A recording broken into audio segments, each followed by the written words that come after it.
अस्सलाम वालेकुम दोस्तों, ताहिर इकबाल का सलाम कबूल हो जनाबे वाला। मैथ क्लास 8 एक्सरसाइज 1.5 में क्वेश्चन नंबर 2 के अंदर हमने स्क्वायर रूट फाइंड आउट करनी है by division method. Division method के अंदर हमें जो भी वैल्यू दी हुई होगी, अगर वो डेसिमल नहीं है तो उसकी बिल्कुल बैक पे एक पॉइंट होगा जो आपको नज़र नहीं आ रहा होगा। हम वो पॉइंट लगाने के बाद इसके जोड़े बनाना शुरू करेंगे, इसके फैक्टर। ये देखें, ये पहला पहला पेयर होगा, ये पहला पेयर होगा और ये दूसरा होगा। तो पॉइंट की इस जानिब लिखने के बाद हमने इस डिजिट को देखना होता है कि ये कहाँ पर हमारा एग्जिस्ट कर रहा है। तो आप गौर कीजिए कि जब कभी भी हम स्क्वायर रूट की बात करते हैं तो हम 1 को 1 से मल्टीप्लाई करते हैं, 2 को 2 से मल्टीप्लाई करते हैं, 3 को 3 से मल्टीप्लाई करते हैं और फिर 4 को 4 से मल्टीप्लाई करते हैं, फिर 5 को 5 से मल्टीप्लाई करते हैं। हम देखते हैं कि हमारा ये जो पहला डिजिट है 13, वो यहाँ कहीं आता है, 9 और 16 के बिटवीन कहीं पे आता है। तो हम ये अगर ये ले लें तो ये 16 बड़ा हो जाएगा, इसलिए ये नहीं लेंगे बल्कि ये वाला पेयर लेंगे जो कि आपके पास 3 के साथ 3 से मल्टीप्लाई देने से आता है। तो यहाँ पर आप एक 3 लिखेंगे, एक 3 आप यहाँ पर लिखेंगे, 13 के नीचे आप 9 लिखेंगे। 13 में से अगर आप 9 को सब्ट्रैक्ट करें तो आपको 4 का रिजल्ट मिलता है। डिवीजन के अंदर हम एक वैल्यू उतारते थे, लेकिन जो हम यहाँ पर method square root find out करने जा रहे हैं वहाँ पर फैक्टर यानी पेयर जो है पूरे का पूरा उतरेगा। तो ये 69 हमने उतार लिया।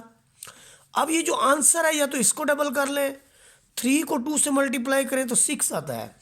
अब एक तो 6 हमारे पास मौजूद है, अगर हम इस 6 को 2 रख के 2 से ज़रब देंगे, अगर हम इसके साथ 3 रखेंगे तो 3 से ज़रब देंगे, और अगर हम इसके साथ 4 रखेंगे तो फिर हम 4 से ज़रब देंगे, 5 रखेंगे तो फिर 5 से ज़रब देंगे। देखिए, जब 2 से ज़रब देते हैं तो ये हमारा पूरा नहीं होता, मसलन ये 4 आएगा और 6 दूनी 12 आ जाएगा। 3 से देते हैं तो 3 तिया 9, 6 तिया 18, इससे भी पूरा नहीं आता। 4 से भी फिर ये ज़ाहिर एंड में 9 है, तो 9 तो दो वैल्यू से आता है, या तो आप इसके साथ 3 रख के 3 से ज़रब दे दो तो भी 9 आ जाता है, या फिर एक जो नेक्स्ट वैल्यू है 4 से रख के आपने ये जो है वो दिया तो 16, और 4 6 24 और 1 25, 5 5 25, 5 6 30 और 3 33। तो दूसरा जो 9 आता है वो आता है जी 66 के साथ 7 रख के 7 से मल्टीप्लाई करें तो तब भी आपका आंसर जो है वो यहाँ पर 9 देता है। 7 7 49, 4 हासिल, 7 6 42 और 4 46। तो हम देखते हैं कि ये वाली क्वांटिटी और जो यहाँ पर डिनोमिनेटर में हमारे पास आई है वो एक जैसी हैं। तो यहाँ पर हम 7 रखने के बाद इसे 7 से ही मल्टीप्लाई कर देंगे तो ये 469 आएगा। इसका मतलब ये हुआ कि 1369 का जो स्क्वायर रूट है दिस इज इक्वल टू 37। अब हम इसका पार्ट नंबर 2 करेंगे जी।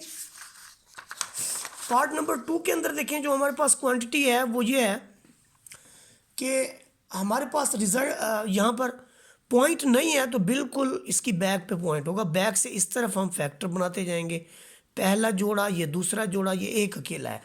यहाँ पर कोई भी डिजिट अगर आपके पास अकेला बचेगा तो आपने वही करना है कि पहले उस एक को पूरा करना है। मसलन आपने अगर 1 लिखना है तो 1 से ज़रब देना है, 2 लिखना है 2 से ज़रब देना है, तो एक एक एक हम 1 से ही हमारा जो है वो काम पूरा हो रहा है। तो यहाँ पर हम 1 लिखेंगे और 1 से ही ज़रब देंगे तो हमारे पास रिज़ल्ट जो है वो 1 आ जाएगा। ऊपर से एक फैक्टर उतरेगा 36। यहाँ पर आप 1 को दुगना कर लें, जब आप 1 को दुगना करेंगे तो ये हो जाएगा 2। अब देखिए कि 2 के साथ अगर आप 1 रखेंगे तो फिर 1 से ज़रब देंगे, 2 के साथ आप 2 रखेंगे तो फिर 2 से ज़रब देंगे। ये आता है 44, ये आता है आपका 21। फिर अगर आप इसका 2 के साथ 3 रखते हैं तो फिर 3 से ज़रब देना पड़ेगा और बढ़ जाएगा। 44 भी बढ़ा है तो आपको क्या करना पड़ेगा, 2 के साथ 1 रख के फिर यहाँ पर 1 से ज़रब देनी पड़ेगी जिससे 21 आएगा। यहाँ पर आपका बचेगा 15, ऊपर से फिर फैक्टर उतरेगा 8 9। देखिए, पहले हमने ये फैक्टर उतारा, अब जो है वो हम ये फैक्टर उतारने जा रहे हैं। तो दूसरा फैक्टर उतारने के बाद ये रिज़ल्ट आता है। अब हम 11 को फिर डबल करेंगे तो हमारे पास हो जाएगा 22। याद रखें यहाँ पर 9 है, 22 के साथ या तो आप 3 लगा के 3 से ज़रब दें तो 9 हो सकता है, या फिर आप 22 के साथ 7 लगा के 7 से ज़रब दें तो भी 9 आ सकता है। तो इसलिए पहले 3 से ज़रब देते हैं। याद रखें एंड वाला डिजिट आपने पूरा करना है। 3 से ज़रब दें तो ये 9 बनता है, और फिर 6 और 6 बनता है। इससे ये फैक्टर पूरा नहीं होता। तो इसका मतलब हमने क्या करना है, 227 को हम 7 से ज़रब देते हैं। 7 7 49, 7 दूनी 14 और 4 14 और 4 18, 7 दूनी 14 और 1 15। तो आप देखिए कि इससे ये फुलफिल हो गया।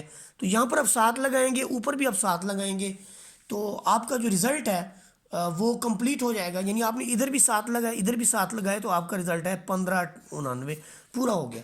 यानी आप कह सकते हैं कि 13689 square root of this value this is equal to 117। Similarly हमारा जो तीसरा पार्ट है, पार्ट नंबर 3, वो हमारे पास है 50625, यानी 50625। हमने इसका स्क्वायर रूट लेना है। ये हम पार्ट नंबर 3 कर रहे हैं जनाबे वाला।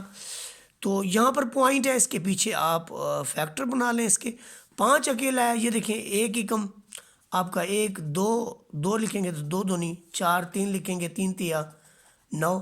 तो यहाँ पर देखें ये वाला फैक्टर हम लेंगे, आगे जो है वो बढ़ जाएगा। तो यहाँ पर हम क्या करेंगे, क्योंकि 5 अकेला है तो हम यहाँ पर 2 लिख के 2 से ज़रब देंगे, यहाँ पे 4 आएगा, 1 बचेगा, ऊपर से पूरा फैक्टर उतरेगा। 2 को दुगना करेंगे हम तो 4 बन जाएगा। अब 4 के साथ हमने किसको ज़रब देनी है, 4 के साथ देखें अगर आप 1 रखते हैं तो फिर 1 से ज़रब दें। 4 के साथ 2 रखेंगे, 2 से ज़रब देंगे। 4 के साथ 3 रखेंगे, 3 से ज़रब देंगे। तो ये 41, ये 84, ये आपके पास ये 129। तो 129 बड़ा है, तो इसलिए 4 से आप 2 रख लें और 2 से ही मल्टीप्लाई कर दें, तो ये आपका आ जाएगा जी 84। यहाँ पर देखें ये आपके पास है जी, ये वाला फैक्टर पूरा हुआ, ये आपका हो गया 84। तो अब देखें कि 6 में से 4 जाए 2, यहाँ पर भी 2, ऊपर से हम फैक्टर पूरा उतारेंगे, 25 उतारेंगे। अब हम करेंगे 22 को दुगना, तो ये हमारा हो जाएगा जी 44। अब 44 के साथ यहाँ पर 5 है, तो 5 सिर्फ एक ही वैल्यू से मल्टीप्लाई करने से आता है, वो है 5, और 5 से ही ज़रब दे दें। 5 5 25, 2 हासिल, 5 चौके 20 और 2 22, फिर 2 हासिल, 5 चौके 20 और 2 22। तो ये देखिए आपका आंसर पूरा हुआ। इधर भी 5, इधर भी 5, तो इधर 222 के साथ 5 लगा दें, तो आपका ये रिज़ल्ट है 225 पूरा हो जाता है। और यूँ हमारा ये पार्ट नंबर 3 जो है वो कंप्लीट हो जाता है। अब हम पढ़ेंगे पार्ट नंबर 4 की तरफ। पार्ट नंबर 4 जो है वो हमारा लास्ट पार्ट है इस क्वेश्चन का। 103,041, इसका हमने स्क्वायर रूट मालूम करना है। पॉइंट के बाद आप देखें यहाँ पर फैक्टर बना लें, एक फैक्टर, ये दूसरा, और ये हमारे पास तीसरा। तो 1 ज़रब 1 1, 2 ज़रब 2 4, 3 ज़रब 3 आपका 9, तो 4 ज़रब 4 आपका 16। तो ये जो यहाँ पर 10 पूरा करना है हमने, या तो 10 पूरा है या उससे छोटा, फिर ये 9 बनता है। यानी 3 इधर रखेंगे, 3 इधर रखेंगे, तो आपका 9 हो जाएगा। 10 में से 9 गया तो आपका 1 बच जाएगा, ऊपर से 30 यहाँ पर उतरेगा। 3 को आप करेंगे डबल, गौर करें ज़रा, 3 को आप करेंगे डबल, ये हो जाएगा 6। अब 6 के साथ जो भी आपने वैल्यू रखनी है, मतलब 1 रखना है 1 से ज़रब देनी है, 2 रखना है तो आपने 2 से ज़रब देनी है, 6 का 3 रखेंगे तो आप 3 से ज़रब देंगे। तो ये फैक्टर जो है फुलफिल होगा। ये 2 दूनी 4, 6 दूनी 12, तो ये करीब तरीन है। तो हम क्या करेंगे कि 6 के साथ जो है 2 रखेंगे और 2 से ही ज़रब देंगे, तो ये आपका हो जाएगा जी 124। तो यहाँ पर आ जाएगा आपके पास 6, ऊपर से क्या उतरेगा आपका 41। तो जब 41 आपका उतरेगा, तो यहाँ पर देखें आप 32 को डबल करेंगे तो 32 आपका हो जाएगा 64। अब यहाँ पर ऑलरेडी आप देखें कि 64 के साथ 1 लगा के 1 से ज़रब दें, तो आपका 641 जो है कंप्लीट होता है। यहाँ पर 1 रखेंगे और यहाँ 1 से आप मल्टीप्लाई करेंगे तो 641 आ जाएगा। इसका मतलब ये हुआ कि 10 30 41 का जो स्क्वायर रूट है दिस इज़ इक्वल टू आपका 3 to 1 के इक्वल है जी। ओके हो गया। वीडियो अच्छी लगी हो तो लाइक शेयर सब्सक्राइब कर दें। जज़ाकल्लाह खैरा।